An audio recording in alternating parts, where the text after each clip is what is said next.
বিষাক্ত Russell viper গাছের ডগায় কেন বেশি থাকে? আপনি হয়তো শুনে থাকবেন রাসেল ভাইপারের এক কামড়েই যে কোনো মানুষের মৃত্যু ঘটতে পারে, কিন্তু আপনি কি জানেন এই রাসেল ভাইপার কিভাবে বাংলাদেশ এবং ভারতে হঠাৎ করেই ঢুকে পড়লো, আর কেনই বা এই সাপ এতটা ভয়ঙ্কর? আজ আপনাদেরকে এই রাসেল ভাইপার সম্পর্কে এমন এমন তথ্য জানাবো যেগুলো জেনে রাখা অত্যন্ত গুরুত্বপূর্ণ। সবচেয়ে অবাক করার বিষয় হলো অন্যান্য সাপ ডিম থেকে বাচ্চা প্রদান করলেও রাসেল ভাইপার এমন একটি সাপ যেটি ডিম থেকে নয় বরং সরাসরি বাচ্চা জন্ম দেয়। অনেকের মনেই প্রশ্ন জাগে সাপের তো পা নেই, তাহলে সাপ কিভাবে তার গর্ত তৈরি করে এবং হাঁটাচলা করে? কারণ আমরা বেশিরভাগ সময় সাপকে গর্ত থেকে বের হয়ে হাঁটতে দেখি, তাই আমরা অনেক সময় মনে করি সাপ হয়তো নিজের গর্ত নিজেই তৈরি করে। সত্যি বলতে সাপ কখনো নিজের গর্ত নিজে তৈরি করতে পারে না। মূলত সাপ ইঁদুর তাড়া করতে করতে ইঁদুরের গর্ত পর্যন্ত পৌঁছে যায়, আর এরপর সাপ ইঁদুরটিকে খেয়ে ফেলে। তাই বুঝতেই পারছেন সাপ যেহেতু গর্তের মালিককেই খেয়ে ফেলেছে, তাই গর্তকে তো আর খালি ফেলে রাখা যায় না। আর এভাবেই সাপ এক ঢিলে দুই পাখি মারে। আচ্ছা, সাপ কি শুনতে পায়? কারণ এদের তো কান নেই। এটা শুনে আপনি হয়তো নিশ্চয়ই ভাবছেন যদি সাপ শুনতেই না পায় তাহলে শব্দ শুনে তারা কিভাবে এমন রিয়াক্ট করে। তো চলুন এবারে এর রহস্য উন্মোচন করা যাক। আসলে সাপের চোয়ালে এক বিশেষ প্রকারের হাড় থাকে যেটাকে কোয়াডেক কোড বলা হয়ে থাকে। হ্যাঁ, সাপ এই হাড় দিয়ে যে কোনো শব্দকে অনুভব করতে পারে। বলা যায় এই হাড় কানের বিকল্প হিসেবে কাজ করে। সাপ তার মুখে সেই হাড় দিয়ে সামনের যে কোনো কিছুর অবস্থান বুঝতে পারে। তারপর সাপ তার জিহ্বার সাহায্যে শত্রু নাকি শিকারী সেটা ডিটেক্ট করতে পারে।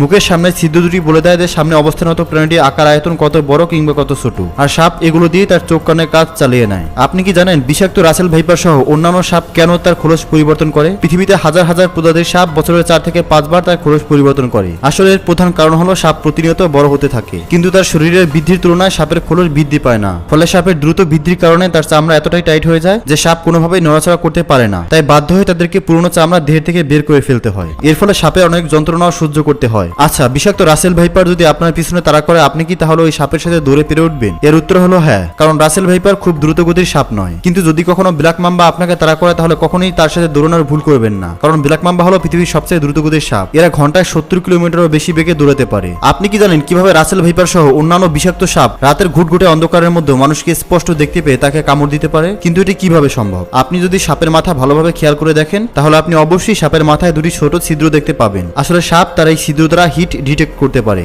অর্থাৎ সাপ দূর থেকে কোনো প্রাণীর শরীরের তাপমাত্রা অনুভব করে সেই প্রাণীর আকার আয়তন এবং সবকিছু খুব সহজেই বুঝতে পারে। হ্যাঁ, ইঁদুরকেও সাপ একইভাবে আক্রমণ করে। আপনি কি জানেন রাসেল ভাইপার কিভাবে বাচ্চা জন্ম দেয়? অন্যান্য সাপ ডিম থেকে বাচ্চা জন্ম দিলেও রাসেল ভাইপার এমন একটি সাপ যারা সরাসরি বাচ্চা প্রসব করে। আপনি কি জানেন পৃথিবীতে এমন একটি প্রজাতির সাপ রয়েছে যারা আকাশে উড়তে পারে? আর এই সাপ যদি উড়ে এসে আপনার মাথার উপরে এসে পড়ে তাহলে ভয় পাবেন না, কারণ এই সাপ উড়তে পারলেও এই সাপ বিষাক্ত নয়। বিষাক্ত রাসেল ভাইপার নিয়ে সোশ্যাল মিডিয়াতে তোলপাড় বয়ে যাচ্ছে। তবে একটি কথা জেনে রাখা ভালো, রাসেল ভাইপারের কিন্তু অ্যান্টিভেনম বাংলাদেশেই রয়েছে। বিশেষজ্ঞরা বলছেন রাসেল ভাইপারের অ্যান্টিভেনম বাংলাদেশের প্রত্যেকটি জেলা সদর হাসপাতালে পাঠিয়ে দেওয়া হয়েছে। রাসেল ভাইপারকে নিয়ে কোনো ভয় পাওয়ার কিছু নাই।